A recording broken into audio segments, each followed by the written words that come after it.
Americans are living longer than ever, and if we are prepared for the future, we can lessen the burden on our family and ensure that we are receiving optimal care. The preparation process can be a daunting task and requires careful consideration for all parties involved. If you are not currently going through this, it's almost certain you know someone who is. Throughout this series, you will get the tools to best support your aging family members and their caregivers with compassion and dignity, all while empowering them to make the best choices. It's very hard to think of a family member in pain, but slips, trips, and falls are some of the most common accidents for senior adults. Whether you are in your home or out and about, the experience will be traumatic. In this segment, we will discuss the important decisions that you will be faced with and how to better prepare for when the time comes.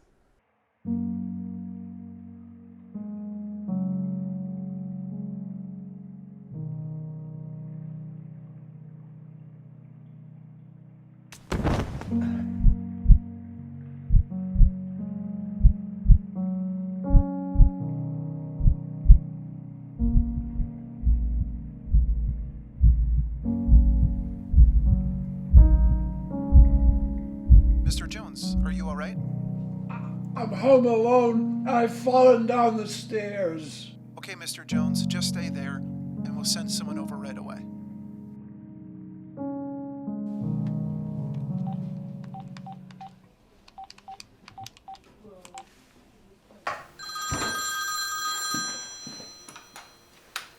Hi, this is Susan. Hi Susan, this is Ashley. I'm the case manager here at the hospital taking care of your father.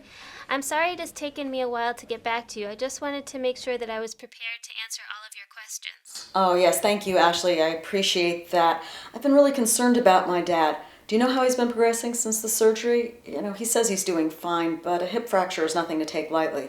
Yes, he seems to be making progress. His pain is being managed, and he's met with physical therapy once and will meet with occupational therapy later on today.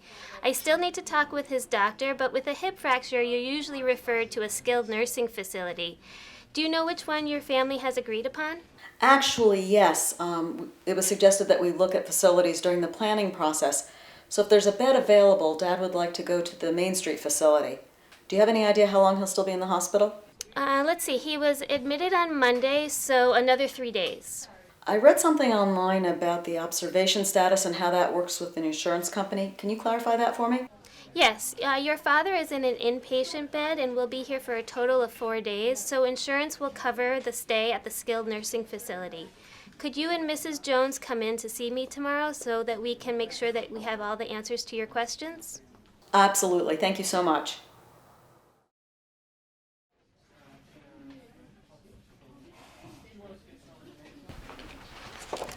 Hi ladies, thank you for coming in to meet with me today.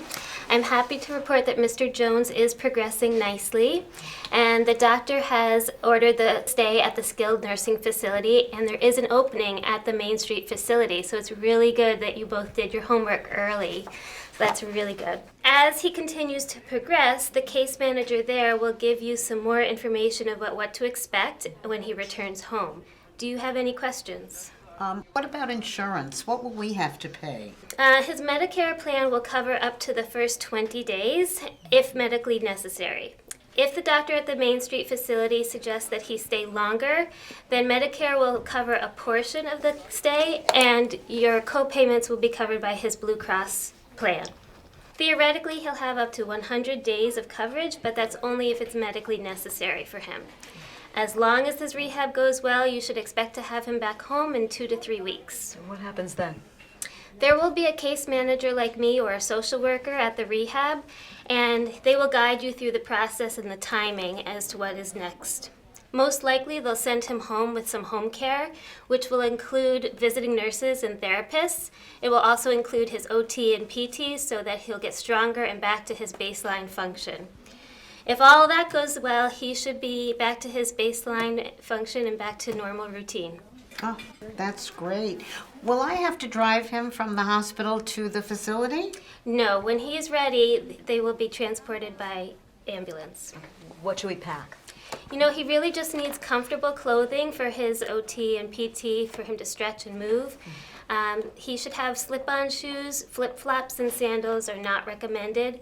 And then whatever he would need for a normal overnight stay, normal personal items. Oh, thank you so much for your guidance. As you can imagine, this has clearly been very stressful for us. Being the caregiver may seem at times very stressful and isolating. Here are some tips to use in order to maintain a healthy frame of mind. If you are confused about insurance coverage, don't be afraid to ask more questions. You'll feel more comfortable being in the know. When discussing continuing care with your family and they seem frustrated, try to remind your loved ones how much you care for them. Taking steps ahead of time will help to ease the stress of the situation. Try divvying up some of the workload. Let other family members run errands, make calls, or attend appointments. Don't forget to take time for yourself and do the things you love to do on your own. Take pride in the wins whenever they come. Every victory is a chance for celebration and helps lift spirits. And finally, try to find the humor in the situation. Laughter can boost your mood and help you push through any tough time. Medicare coverage is based on the number of overnights of acute hospitalization per benefit period. By contacting SHINE, Serving Health Information Needs of Elders, you can be provided assistance to understand your benefits in the hospital and in short-term rehab. They can be accessed by calling 1-800-AGE-INFO.